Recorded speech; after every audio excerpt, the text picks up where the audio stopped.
Welcome one, welcome all to Winner Take All. I'm your host Fornev, and in this show we talk about some of the latest and greatest in the manga scene of the week in terms of the chapters. In this episode in particular, we have One Piece chapter 1058. We've got My Hero Academia's extremely controversial chapter 364. We got Black Clover coming up in this bad boy with chapter 335, and we have probably one of the most wackiest what the hell was Gege thinking chapters of Jujutsu Kaisen with Jujutsu Kaisen chapter 195. Make sure to subscribe and hit that bell so you're notified. We drop this show usually every Sunday, and yeah, we get a little spicy in with it. So without further ado, I don't want to waste any more of your time. Let's jump into another episode of Winner Take All. I must go, must leave this house. I must go,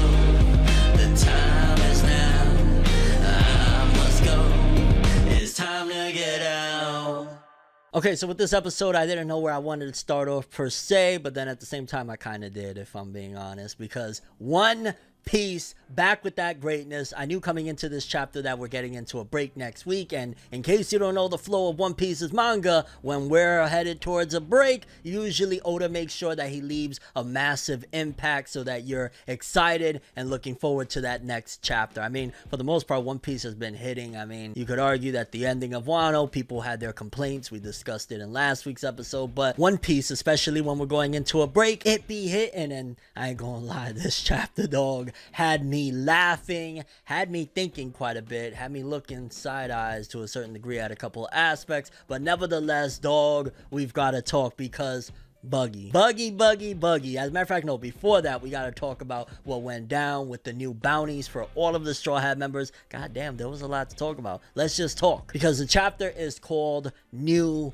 Emperor, which, to be honest with you, I feel like that could have been the title of a couple of chapters now, like when we got the big reveal of Luffy's an emperor now, or when we got the big reveal that Buggy's an emperor. Like, that probably could have been the chapter title as well, but this was, I guess, demonstrating the ins and outs, giving us the details of certain aspects of, well, how the hell did Buggy pull off all of that shit with cross skills. But we start off with basically the Straw Hats reprimanding Luffy. Nami got him locked in a cage, and I'm like, well, yeah, it's to be expected. I always love these downtime chapters in between arcs, you know, the transitional stuff, because One Piece, especially after years upon years of Wano, this is a refreshing pace, a refreshing scenery to be in, of them just on the ship, kind of, you know, with a little bit of camaraderie, because yo, we went through 4 years of Wano, from Luffy being stuck in the Udon prison, from all of the epic battles against Big Mom, Kaido, King, Queen, everybody, Jack. It was like, arguably you could say overwhelmingly epic. It was a lot of epicness. So to get just this time where we see once again that, oh yeah, the Straw Hats, they're all like really good friends, and they all joke, and they all have this very, very close-knit relationship. It was a change of pace, even though, again, it's a very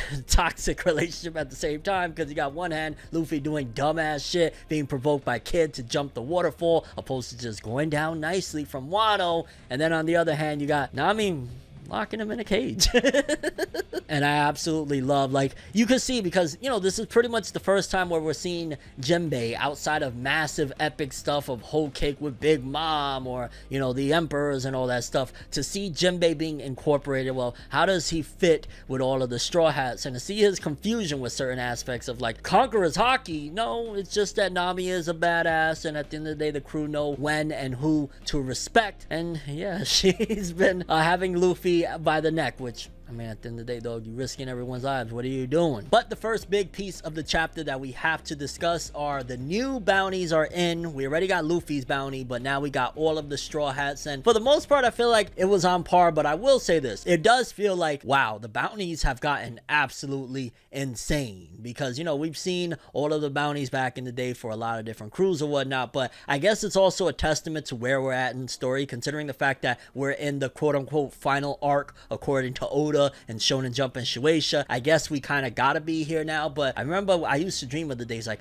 man, I wonder how far these bounties are gonna go. And to see that we have multiple people in the crew with a bounty of 1 billion or better, that's freaking nuts. Because for starters, we got the lowest bounty of them all, Chopper with 1,000 bounty. Is it 1,000 or is it 900? I forget. No, I think it went up by 900 because initially he had a bounty of just 100 berries, not 100 million, 100, and then now it's at 1,000. I guess it also showcases that the government don't have all the details. Like, dog, think about it. If you put a bigger bounty on the doctor of the crew, automatically that's going to be like, yo, you get rid of the doctor, who's going to heal them up? So very miscalculated effect and effort on the Marine side and the people that put the wanted posters together, because yeah, you're underestimating the power of the healer. The healer is the one that allows the other people to take a beating and come back stronger than ever. So kind of miscalculated. It's a funny joke, of course, of like, damn, Chopper always getting played on having a good bounty, but at the same time it's also demonstrating that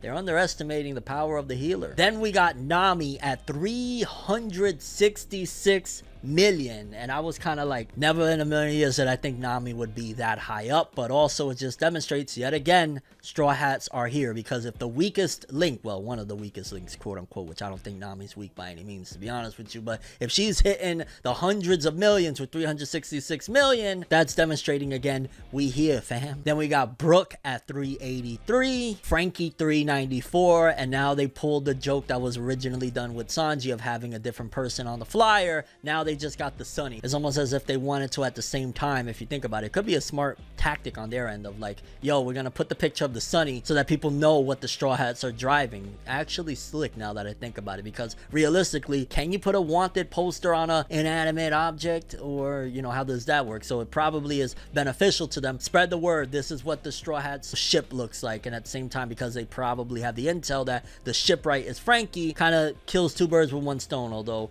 Frankie could kind of walk a little free now, I guess. So maybe that's not the best course of action. Probably should have just put out some type of flyer of the Straw Hats, you know, ship different from it, because technically now in the next arc, if they need to infiltrate somewhere, if they need to go into disguise, Frankie can walk butt ass naked and nobody can say shit. Then we got one of my favorites, and the reaction of one of my favorites, Usopp, God Usopp with 500 million, and he's like, no, don't go up anymore, what the hell? Like, I love it, absolutely love it. I honestly would have been not necessarily more happy about it, but I feel like it would have been a very sick reaction and a very sick, I guess, just addition to the story if Usopp was also in the billions, maybe even higher than Zoro and Sanji. I get it, that would mess up with the joking dynamic of the competition between Zoro and Sanji, because then they'd be looking at Usopp like, how the hell you? But also it would add to the lore of, you know, this god Usopp with 8,000 soldiers, and you don't want to mess with the sniper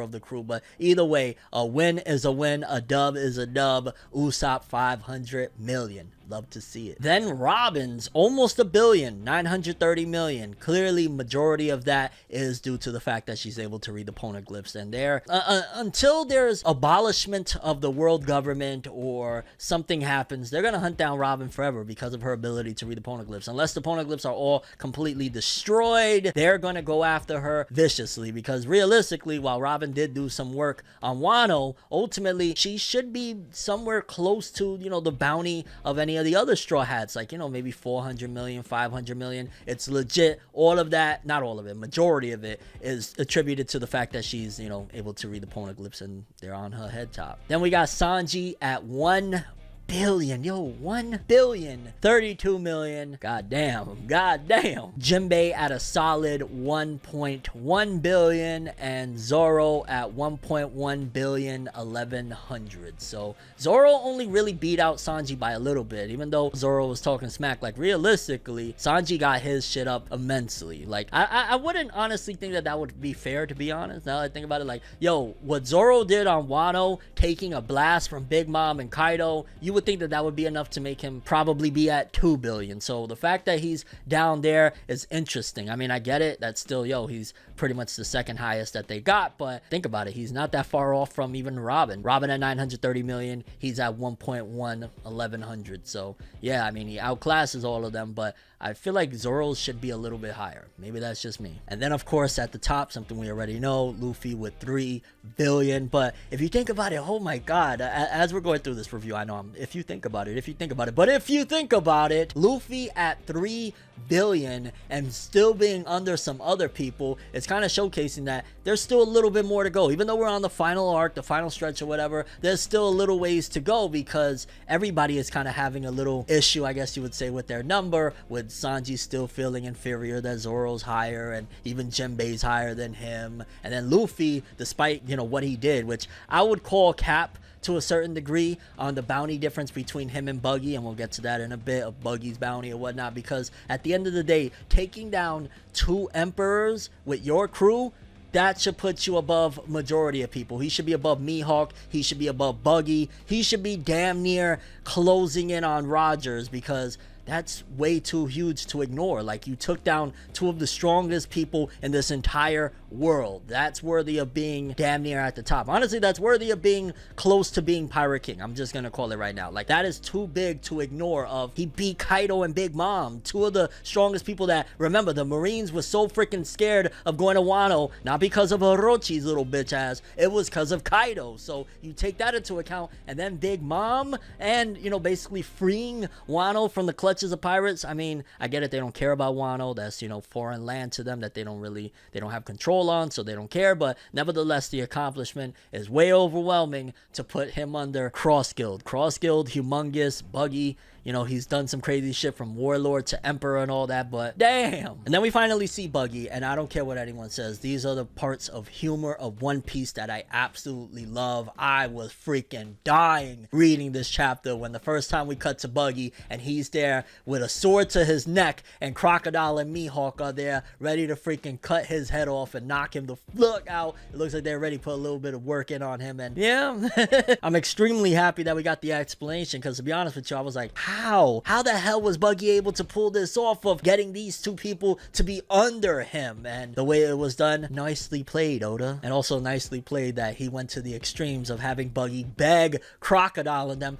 please just let me lick your boots. I was like, legit one of the funniest moments in One Piece in a long time, seeing Buggy there squirming like a freaking worm that he is. And yo, can somebody get rid of Galdino? Like, dog is such a freaking traitorous little piece of crap. I was there, like, when he's, Sir Crocodile, and, you know, maybe I'll rock with you guys. Like, dog, Buggy put you on the map. Let's relax a little bit. And even his, I'd never really joined. No. You a worm too. You probably low. I put Galdino lower than Buggy, because at the very least, Buggy does his thing and Buggy figures a way out. You're just a little coattail riding worm. And apparently how this all began was that when all the Marines were attacking the former warlords, and Crocodile was not necessarily his back against the wall, but he pretty much called Mihawk and he was like, why don't we team up? It just makes more sense. We're more stronger together right now, especially that the Marines are targeting us. And I like that Mihawk's character is also intact, because Oda could have gone off the rails and had it for other reasons, but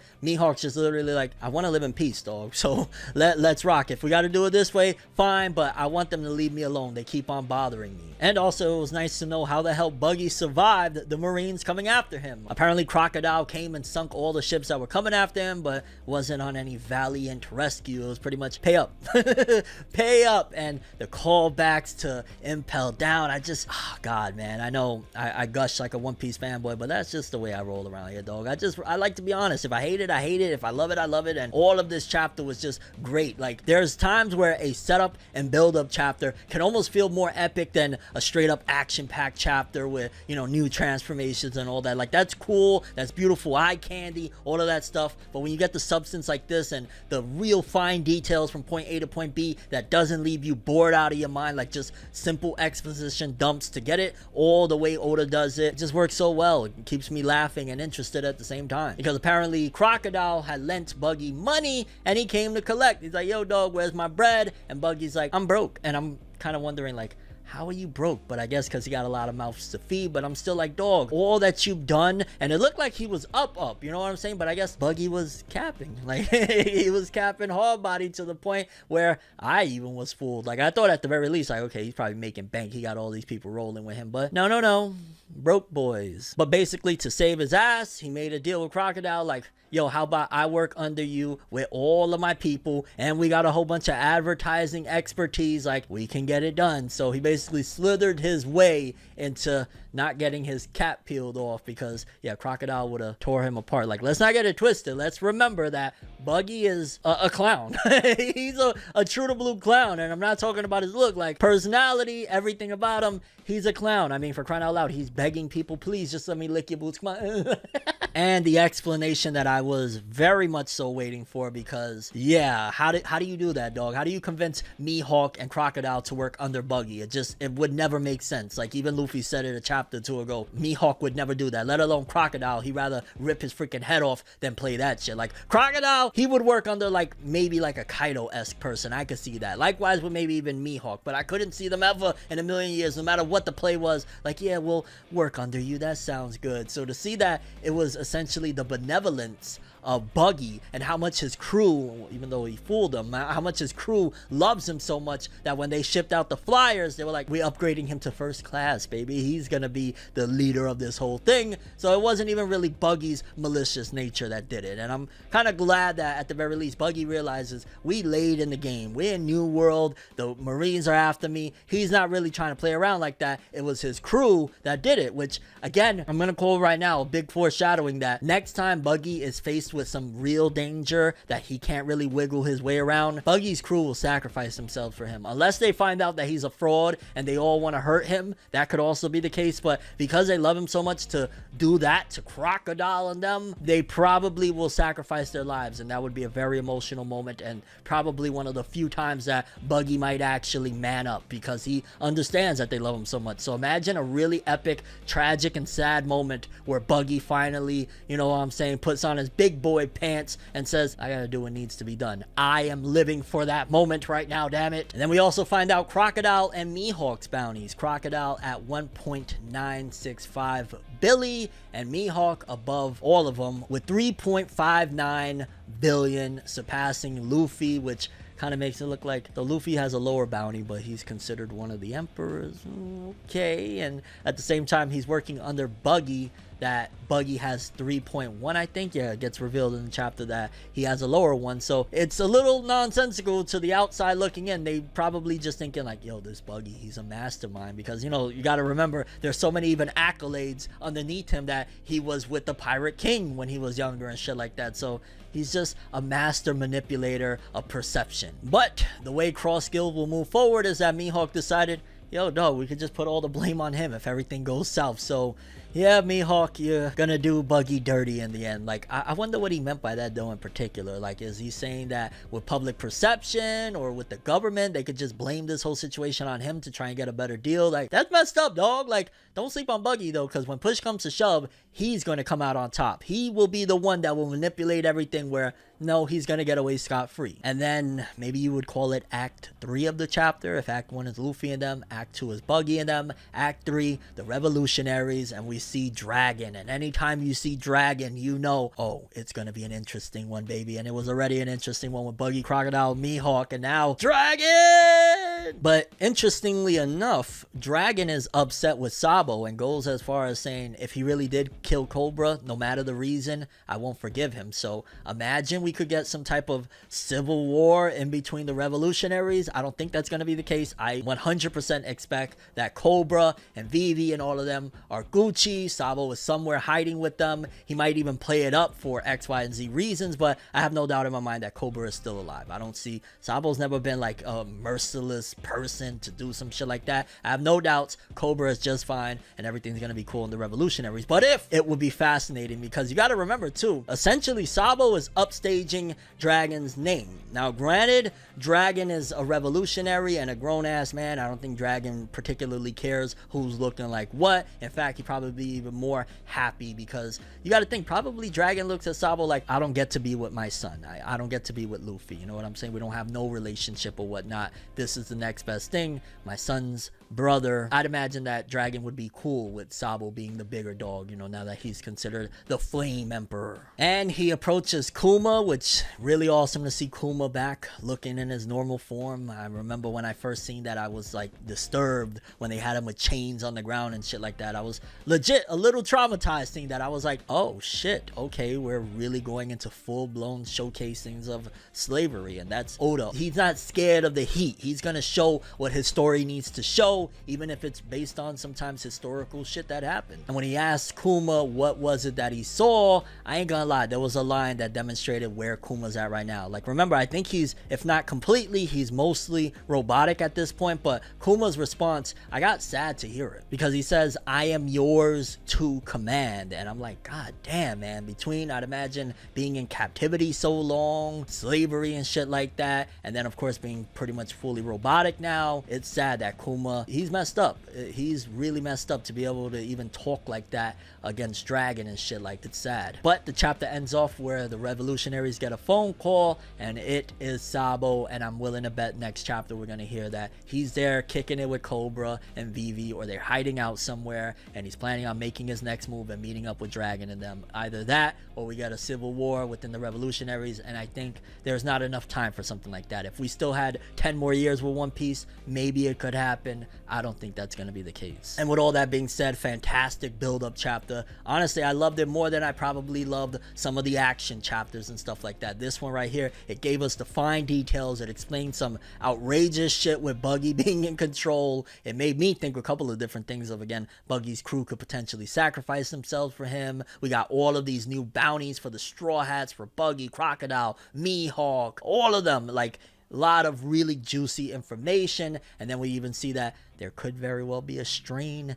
within some of the higher-ups of the Revolutionary Army if Sabo did indeed kill Cobra. But I'm gonna put all my money on Cobra is not dead, and if he is dead, it has nothing to do with Sabo killing him. He, I don't know, bled out from a cut leg or something. It won't be Sabo. But of course, I'm curious what you guys think regarding One Piece 1058. How did you feel about the chapter? Do you agree with the bounties? Do you feel like some should be higher? I'm still gonna say that I feel like if Luffy's one of the emperors, right? I mean, granted, Buggy is also, oh shit, I think I said earlier. No, I take it back. Buggy and Luffy are fine because they're both emperors now. Duh. But Mihawk being over them, I mean, I guess because he threw hands with Red Hair Shanks, but Luffy took out Kaido and Big Mom. That should put him above all of them, even above Cross Guild. So my thoughts on that, and your overall thoughts and expectations for One Piece 1059 when the manga returns in 2 weeks. It's going to be a shit show, dare I say. And while I absolutely loved One Piece 1058 for all the build up and the lore continuing on,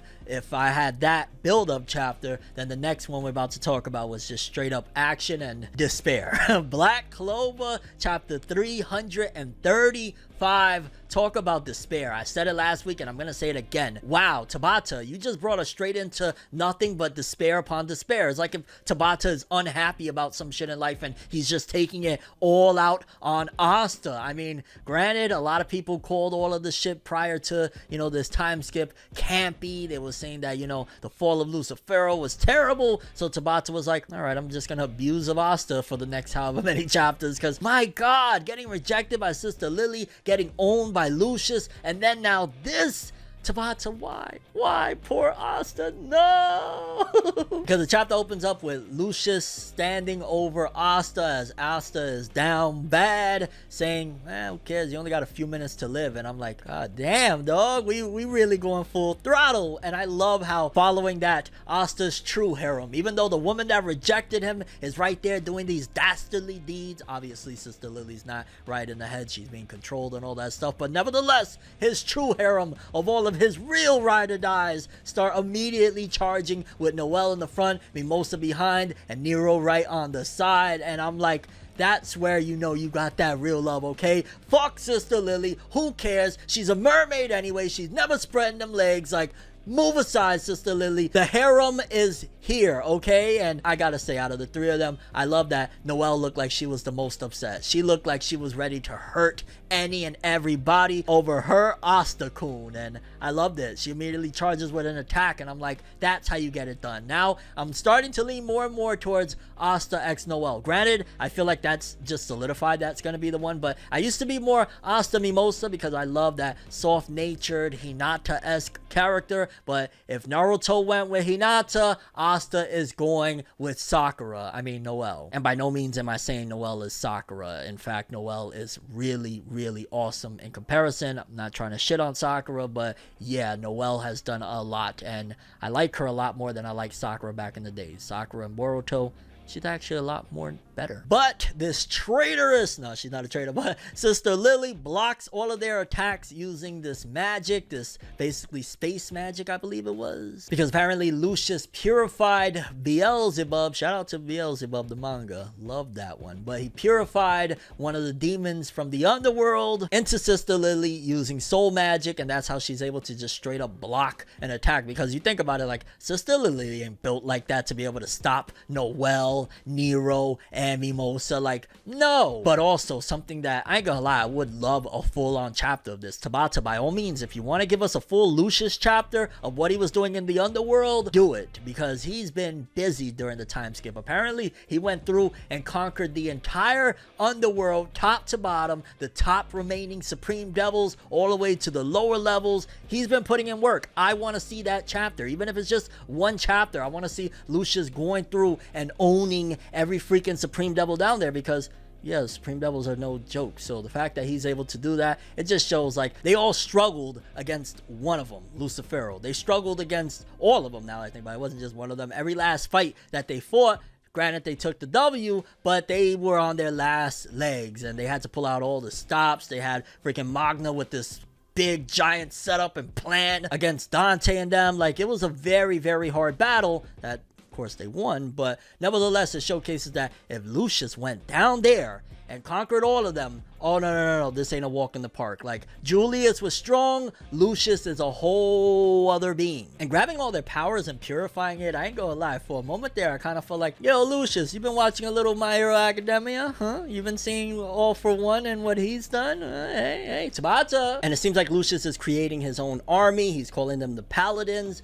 and Sister Lilly is the first one of these purified devil souls where he's putting them inside of people. And I'm wondering who is going to be a part of his army. Is he gonna bring back Raya and them, or is it gonna be that he's gonna bring back all of his siblings somehow? I won't be mad at seeing Vonica again. I'm just saying, let me repeat, Tabata, I'm okay with bringing back Vonica, please do. I love me some Vonica. But Lucius's cocky ass said, oh, I'm not gonna just be the Wizard King. That's too small scale for what I'm about to do with the globe. I'm gonna be the greatest Wizard King. So second time around now that he's trying to, I guess, spit on Asta's dreams, with first saying that he's gonna be the last Wizard King, but now not only is he going to be the last one, he's going to be the greatest Wizard King of the world. I wish we would see more of the other kingdoms' response, and I'd imagine as this war progresses, we are, but like, I want to see Mars and them. Like, what are they up to, and are they going to jump in the battle? How are they going to deal with this situation? I want to see, you know, the elves once again. They got to return, because now if he's basically trying global conquest to save the world, but he's going after everybody, that would be good to see the other nations' responses. And I mean, you know, Spade Nation, now that they've been purified by saving them and whatnot, this could be a bigger fight than just the Clover Kingdom and the Magic Knights. And Sister Lilly uses sacred mana domination to essentially trap the harem in a giant space bubble where space is basically severed, and that's why Noelle's attacks are like disappearing. And I feel bad, I ain't gonna lie, like Asta's harem just gotta sit there and suffer as Asta lays there dying. And it was at this point where I was like, Asta, she did you a service on basically turning you down, because Sister Lilly, I ain't gonna lie, I get it, it's not Sister Lilly, she's not in control of herself, but I was kind of looking at it like, Noelle, I'm totally fine with you botting that bitch. I ain't gonna lie, I wouldn't be mad at it. Because she says, I'm sorry, Asta, but your death will usher in true peace upon this world. And as he's saying, Sister Lilly, I'll no matter what say, Bakata. Talk about a metaphoric and physical defeat by the woman that you want, because dog, she already turned him down a few chapters ago.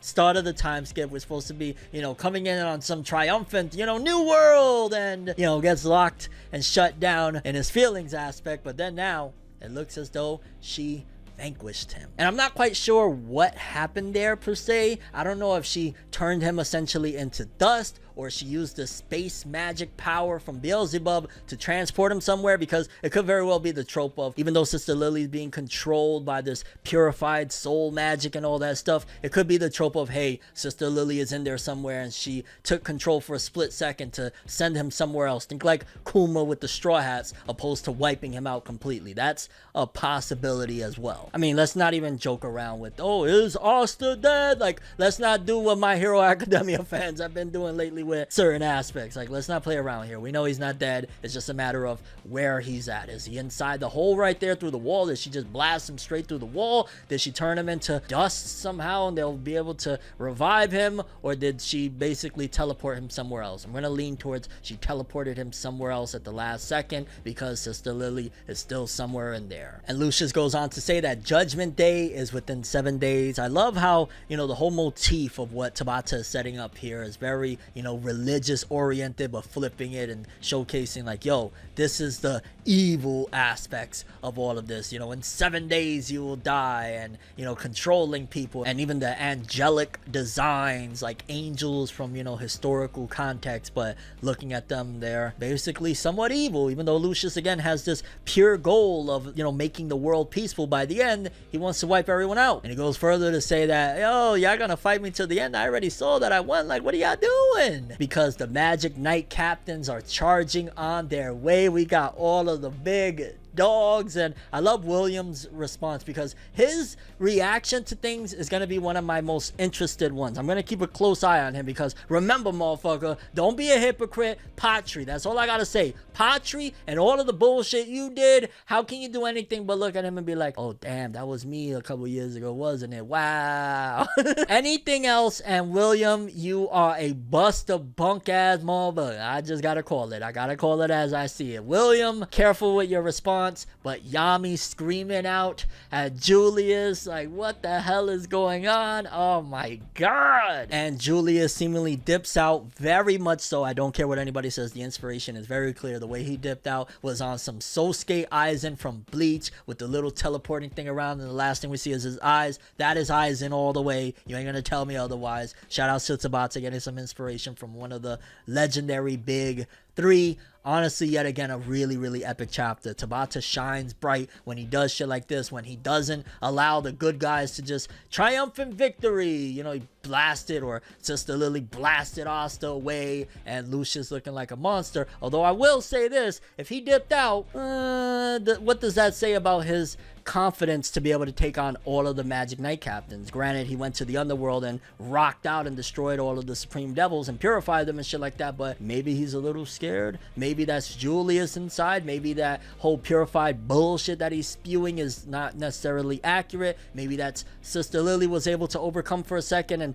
teleport Asta, and Julius was able to overcome for a second and, nah, let's just leave opposed to fighting them. I don't want to hurt them. Or it could be option C, that Lucius, because obviously he has a grandiose end goal of being good, there's some good to him, and of course Sister Lilly is good, that stops them from completely going off the rails. But I highly doubt it, because look what Lucius did to Mark. So yeah. And overall, this chapter of Buraku Kudoba, very intense, one of my favorite chapters of the week. You're gonna see at the end, by the way, I'll tell you, of course, like always, my favorite chapters of the week. Black Clover's kind of high. It was a really epic chapter, a lot of despair yet again, and I feel like Tabata is just abusing of Asta at this particular point. Like, poor Asta-chan. And your overall thoughts and expectations for Black Clover with chapter 336 and beyond next week. Looking forward to seeing where this all goes and where the hell Asta is right now, because let's be clear, Asta's not dead. Let's not kid around. It's not happening by any means. He's the main character. Stop the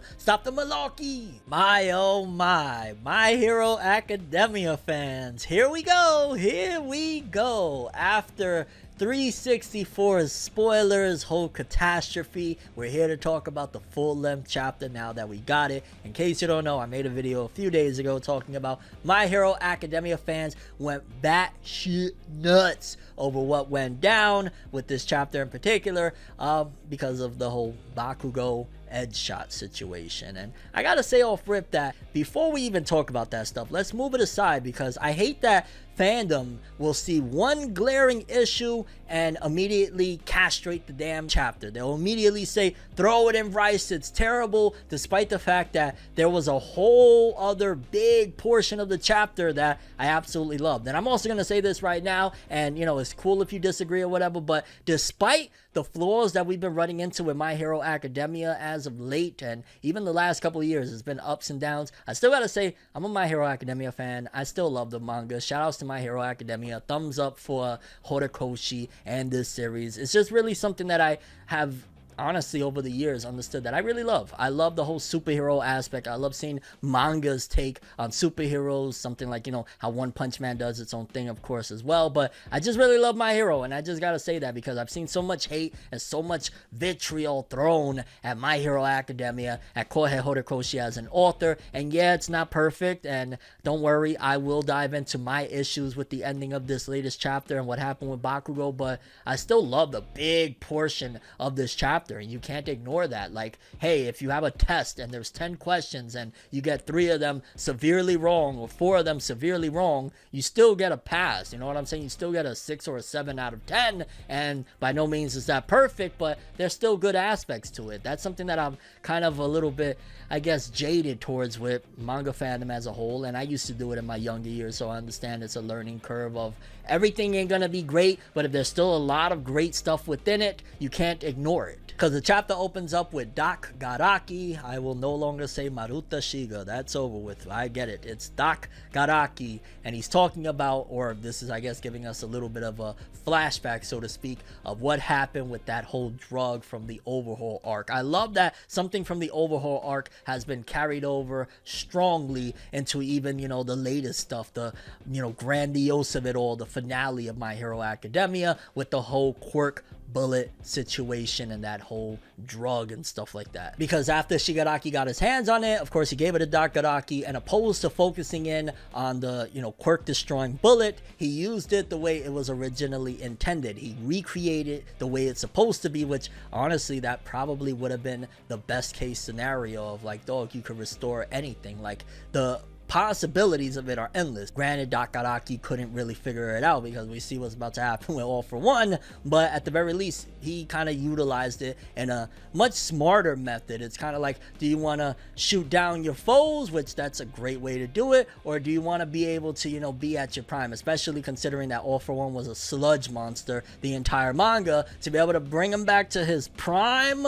I love it. I wish that it actually would have been permanent, because this right here was one of my favorite moments of All For One throughout the manga. Obviously, you know, the face-off against All Might was great, but just, he looked awesome. His dialogue was very freaking strong, and I was really hype about it. Because Doc Garaki, even though he said, hey, in case I get caught, I'm gonna leave this right here for you, so when you get back, and there was a little more to it that I was kind of wondering, where he was like, don't let hatred consume you, your smile and all of that. Like, I love it. And I was kind of like, does he, it almost feels like, and if you even go through the chapter from top to bottom, you really start to notice that they're villains, but Horikoshi makes sure to give you an understanding of these villains, that they're just like the heroes. They're different in nature in terms of course, what they're doing is wrong, but they kind of really rock with each other and have a camaraderie. And if Shigaraki would have just been, you know, a little rounder, if he would have been a little bit edged towards not being a complete whack job, he would have been essentially like, yo, these are my comrades and we're doing fucked up shit, but we're kind of like working the same way a shonen group, you know, the shonen tropes of my friends, my nakama, that's kind of also in the realm of All For One and the League of Villains. Doc Garaki really rocks with All For One, and maybe there's more to him. And of course, once we get the flashbacks and really understand who he is and whatnot, we'll get why Doc Garaki was talking about don't be consumed with hatred. I'm like, huh? And All For One returns to his prime with his full design, and I ain't gonna lie, Horikoshi snapped on that art. That shit looked great. I seen colorings all over, fan colorings, and I was like, geez, man, this is the best All For One has looked all series. And it's of course him at his prime, so that makes sense. And I was like, god damn, as soon as he shows up immediately with the shits, takes that girl's quirk, takes her cape, I was like, that's how you do it, baby. That's how you do it. That's why I gotta say again, and we'll talk about it in the end, this chapter I can't condemn it completely, because between the art, between the way it was orchestrated in the beginning, tying back into the overhaul, the drug, Eddie, all that stuff, it's like, no, you can't say that all of this shit is bad, because it's not. And we find out that this is only temporary for All For One. Pretty much soon he will disappear and die. That's the cost of it. Doc Araki couldn't figure out how to essentially make him go to his prime and then stop the drug, so he will disappear and die soon, which that's a good thing at the same time, because what sense would that be of having two All For Ones? Because remember, the combination of Tomura and All For One is still over there. All For One is over there, and then we got All For One over here. So at first I was kind of like, until we got that line, I was like, how's this gonna work? We're gonna have two All For Ones now? That's kind of stupid, but there's a cost to it, and he will be gone soon. And I love even the cockiness. There was so much about this chapter that I did love, where he's like, man, it's a shame somebody like Endeavor got me to do this. Like, watch your mouth when you talk about one of my goats. I'm just saying, of this series, Shigaraki and Endeavor, my two faves, All For One. I'm rocking with you, but chill, okay? Just chill. And the way he was speaking, what I was saying earlier about All For One's dialogue being so rich and whatnot, where he's like, yeah, well, I got my dreams, and I got one last thing. I gotta stop Shigaraki from falling in the trap. And it's basically, if you look at it from his eyes and his perspective, he feels like this whole society and the structure of it and the superheroes and being a good guy and all of that bullshit, where most of these people, they were doing it for the money. Look how many heroes quit and hung up their cape when shit got real. So he looks at it as, nah, you ain't gonna fall into the trap of, you know, that type of cycle of bullshit that they got set up with what society is right now. And I like it. It's the flip side of actually seeing an in-depth look into the mustache twirlers, that there's way more to it than meets the eye. It's a difference in ideologies, it's a difference in the way people see the world, and it's basically that All For One sees society as corrupt. Even though he's done a lot of fucked up shit, he looks at society as, no, y'all got it wrong, and I never would want somebody that I care about like Tomura to go down that path, because he knows that Tomura easily, with the right words, the right people around him, he could go the direction of being a hero. He could have been a hero. So him twisting it and whatnot is, I don't want you to fall into the trap. Also a nice touch of, once again, Horikoshi calling back to the whole thing about comic books, of how All For One with his brother, and that a lot of this was inspired by the villains in comic books. And even that last line of dialogue when he says he just wants to obstruct the world's future. That's all he ever wanted. I don't know, man. I went up a lot. I used to say all for shithead and all sorts of stuff, but this chapter right here, this chapter, All For One was banging with the dialogue and everything, man. Shout outs to Horikoshi. He did his thing with a lot of this chapter. I gotta keep on stressing that, because a lot of people are gonna say, Fenev, how are you defending this chapter? I'm defending the stuff that nobody is slandering and that at the end of the day I know is good. Relax, we're getting there. I feel like so defensive right now, like, hey, I just want to talk about stuff I like. Relax. And Horikoshi really went with a subversion, right? Because normally in all forms of media, it's the big bad USA, and they're not gonna take no one's shit. So to see them squirming like worms and discussing trying to be on Shigaraki's good side, and yeah, maybe we'll get him down the road or whatever, and only his Agpar, I believe his name is, that is basically like, so what did Kathleen Bates die for? What does Star and Stripes take that L for? Like, yo, society is built up that the grown-ups are supposed to teach the children and pass the baton of that spirit of being a good person and shit like that. Is all of it for nothing? I was kind of, I ain't gonna lie, because in case you don't know, I'm a really big Star and Stripe fan. I was so sad and broken up with a little bit of time on screen that she just got murdered. I was like, oh. So I was actually like, yo, Agpar is right, stand up for yourselves. But at the same time, again, to just see a difference in tone of seeing that the United States is not, hey, we're gonna shoot a missile at them, fuck it, you know, that they're actually approached in a different manner. I like it. It's something different. If you go to any freaking Independence Day, Godzilla, the fact that they had to change that Godzilla movie to Zilla because it was United States and their weapons, it's a nice change of pace. And once again, if you look at the dualities in this chapter of, they're both fighting with the same type of cause. All For One wants to pass on his ideals to Shigaraki with the baton, and Agpar is like, yo, Star and Stripe, All Might, all of them are passing on their ideals to the next one. It's very twisted on All For One's part, but nevertheless, they're trying to do the same shit. And now we get into the problematic aspect, because Edshot shows up out of nowhere. He's like, fam, I'm a ninja. I came from the Naruto universe, bruh. I don't know why I did that. That shit was funny as fuck though. But at the 9th hour, Horikoshi pulled Edshot straight from the middle of his butt crack, and Bakugo back, baby, yeah.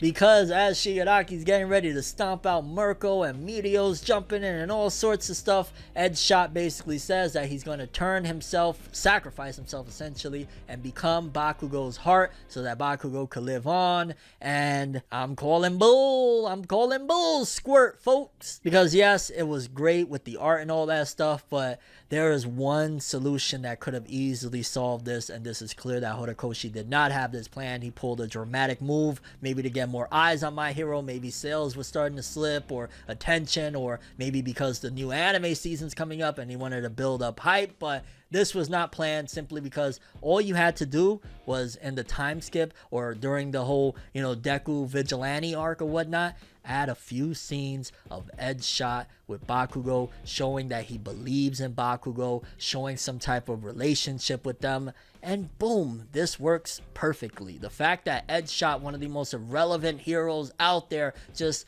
I'm here and I'm a ninja, baby, I'm gonna be your hot dog. Like, I can't even take it serious. That's why I'm making all these jokes and whatnot, because yeah, it's like, hey, I guess it's a strategic way. There was no build up, no setup whatsoever. It should have been Best Genius, clear as day. That should have been the one to save Bakugo and sacrifice himself. I guess there's another side of it you could look at, that hey, well, it subverts expectations, right? That it's not Best Genius, that is not, the sensei or the master to the student. It's somebody else, but it's somebody else that literally came out of nowhere. Like, Edshot, who the fuck even remembers Edshot? I had to go look up, like, wait, which one is that again? Like, that's how bad it is right now, folks. So yes, I am not a fan at all of the ending. I feel like Horikoshi just couldn't figure out a good way that he wanted to make it that Bakugo survives. Maybe he didn't want to kill Best Genius. Maybe Best Genius is going to be the new #1 after all of this is said and done. But that was just like, come on, Horikoshi. There was so many ways. Even during this fight, we could have had, throughout the fight, Edshot standing side by side, working with Bakugo, showing him some stealth techniques or whatever, and then taking it. But you just,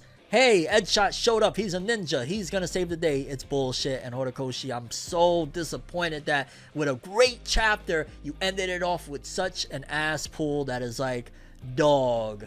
It already was something that, and I got to be clear, because for anybody that is upset that Bakugo is getting revived, shame on you for not knowing about shonen manga at this point. Like, unless you're a Chainsaw Man, unless you're something that is an anomaly, fake outs is what it is. I don't like them. I'm not a fan of them. I called them out with Fairy Tail 100 times. I called them out with Black Clover. I called them out, but you gotta be real, dog. If it's a Deku, or it's a Bakugo, or it's a Naruto, or it's a Sasuke, you're not gonna have it when they're the main characters of their title. Obviously, Naruto and Sasuke aren't the main characters of Boruto, so let's be clear on that one. But it's not gonna happen with the #1 most popular character at that, Bakugo. It's not. So I knew it from the moment. If y'all been catching my reviews on all of this stuff, I said it. It's not. So anybody that's mad about the fake out per se, what? It's the details that is the problem. Edshot coming at the 9th hour. Who the fuck even knows who's Edshot? Get him out of here. So yeah, Bakugo's about to be back.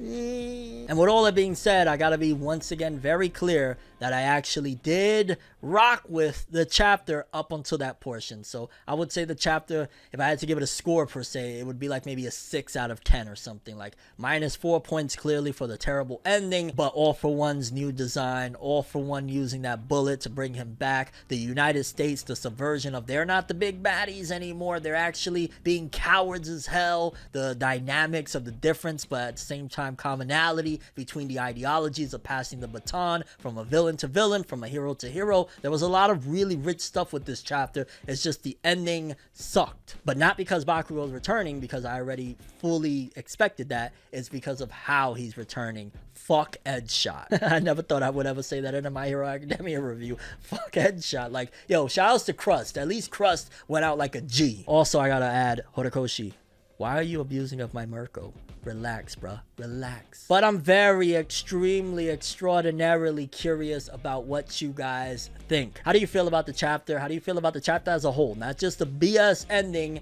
And maybe you don't even think the ending is BS. Maybe you have some reasonings. Let me know what you think about that ending. What do you think about All for One and now him being in his full form, but also getting ready to die for good this time? Your thoughts on the United States being basically some big weasels, and your overall thoughts and expectations for where things are going with chapter 365 and beyond.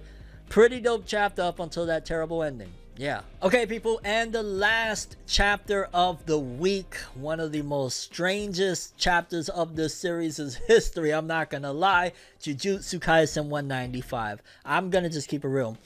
Gege was smoking something amazing. I don't know where Gege got it from, but holy, because this chapter, for a moment, I thought I was reading something like Chainsaw Man. It was funny as hell. Even right now, I'm still laughing. Like, I'm not literally laughing, but it's a funny chapter, man. Like, what the hell, dog? This was so different for Jujutsu Kaisen. This was not... It's almost as if Fujimoto was like, hey, yeah, I understand the story. Let me write a chapter for you. Tell me what you think. You could draw it. Just let me write it. And that's what we got, because, dog, dude's crashing in through somebody's room. Because the chapter starts off with Daido Hagane, and he's apparently obsessed with katanas, loves katanas, and he's searching throughout Japan for katanas. He wants to be able to wield a katana. I feel like it's kind of a callback to the whole idea that really I don't think was explored in Jujutsu Kaisen ever. It's more like a Gintama thing of how, you know, katanas and the samurai way has been banned in Japan. Of course, stemming back to real history, the 1800s, where, yeah, they were forced to open their borders and put away their swords by the U.S. History lesson. Hey. Also, the little reference with Demon Slayer, him finding the Demon Slayer toy sword in somebody's room. I thought that that was a nice little touch. I always did say that Jujutsu Kaisen, Demon Slayer, and Chainsaw Man were like the new, especially if Demon Slayer would have kept it going, would have been like the new trio big three or something. So seeing that little reference there, I liked it. I dig it. Then on the other end, we got a dude, Mio, that he is looking for somebody to sumo wrestle with. And I was just like, okay, Gege, where are we going with this? We're in the Culling Games. What's happening here? Like, dog, no one wants to sumo with your ass, homie. Like, no, what? And my favorite part of the chapter, yeah, there was some cool shit in this chapter, all of that stuff. My favorite part of the chapter, hands down, is when the sumo dude busts in through a woman's window, looks at the TV and says, is that sumo? Where is that at? I just imagine, like, right now I'm sitting here recording this review and some dude busts in here and looks at the camera and like, yo, is there sumo in there? I will be like, if you don't get your bro man Martin ass the fuck up out my crib right now, bro, sumo, I'm gonna show you some sumo, and then probably get my ass whipped. But nevertheless, it follows up with Maki having to hop out. Only 3 minutes has passed. She didn't get the full 5 minutes, similar to Goku not getting that 1 minute of Vegeta versus Kid Buu, but she only got 3 minutes, and it's clear that she has to get out of the colony because, yeah, she's a human. She's a normal person. She ain't built for this. Like, she's a monster and all that stuff, but to her core, she's still like damn near a regular person. And then when Daido showed up on the scene, I was like, again, Gege, where are we going with this? The fact that he was able to take Maki's sword, I was just there like, alrighty, he can't even see what he's slashing. He's like, yo, is there a spirit here? And I'm gonna throw the argument that as ridiculous as it is, I almost prefer it to some of the regular standard stuff that we've been getting in the Culling Game of like the newer characters. What was it?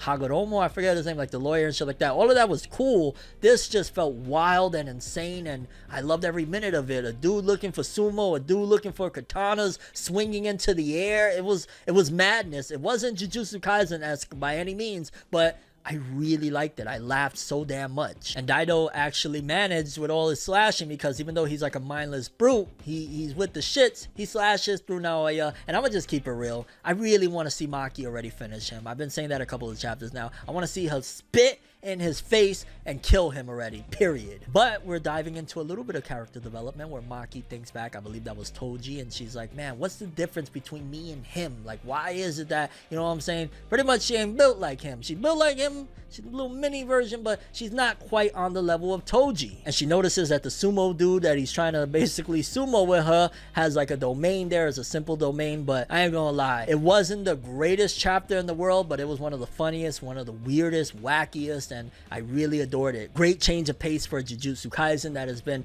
extraordinarily serious for like a billion chapters now, and I wouldn't be mad at more of it. As long as it contributes to the plot and gets things moving, I don't care. Yeah, Daido and Mio, yeah, do some more weird shit. Why not? I like it. But I'm going to stress again, please, within the next chapter too, let's get rid of Naoya. I'm ready to move on. But let me know what you guys think. How many more chapters will this fight go on? Did you like this weirdness? Did it feel like a Chainsaw Man chapter to you? And your expectations for JJK 196 and beyond. And with that one, now we reach the part of the show where I tell you guys my rundown of the top to bottom for my favorite manga chapters and what I would argue are the best manga chapters of the week. Now, we only got 4. We don't got Chainsaw Man. We don't got Boruto and Dragon Ball Super. Those are only little monthly bonuses, little spices we get once in a while. But coming in at number 4 is My Hero Academia. I gave it points for the fact, because honestly, at first when I was putting this list together, I had it tied at number 3, but realistically, because of the ending, I had to say, nah, I gotta be objective. I can't sugarcoat it. I gotta keep it a buck with you guys. Like, it did have some solid stuff that would have put it with a tie from the top all the way up until before the edge shot situation, but that edge shot shit, I had to put it at number 4. I'm sorry. It's just, as much as I love some of the aspects of it, I gotta be a realist with you guys. Number 3, Jujutsu Kaisen. It was not the greatest chapter in the world, but it felt so different and I wanted more. I wanted more of this weird shit with Daido and Mio. I wanted to see more of that. Maki was really dope with her reflection and thinking about Toji and whatnot. Really dope stuff. Number 2, Black Clover. The epicness, the despair. Tabata has kept his foot on the gas through and through from the start of the time skip till now. Really rock solid. Lucious. I ain't gonna lie, I kind of want to see Lily get smacked up a little bit. Like, Noelle, can you just walk up to her and just smack the taste out of her mouth? I'm just saying. And number 1, the big piece, One Piece. One of the greatest build-up chapters. Like, you know a series is legendary where a build-up chapter is more hype and I'm going crazy for it, and it's just a overall better rounded chapter than even some of the action-packed stuff. But maybe that's just me. Buggy for the win. Dragon, Sabo, like, mwah. But let me know what you guys think. What's your list from top to bottom of the best manga of this week? You could also include other stuff. I don't mind. I heard Eden Zero is really good right now. Kaiju number 8, I'm sure got something to say. I'm caught up on that. Yeah, let me know. But that's it for this episode. Thanks for watching. Hope you enjoyed. I'm ForneverWorld, and as always, people, have an awesome day. And remember the golden rule. Anime and manga for life. Bye. Have an awesome day. Peace in. And remember, the winner takes it all. Have an awesome one. I have a dream, alone in my room as I sit with the tea. Couldn't possibly think what I often see. And you don't even know how I often blink. Lights be flashing and looking at me. Such an odd, unique, yet I'm so unique. And you're looking at me. If the walls could talk, they would probably read bleak. And I'd probably say, bitch, get the fuck off me.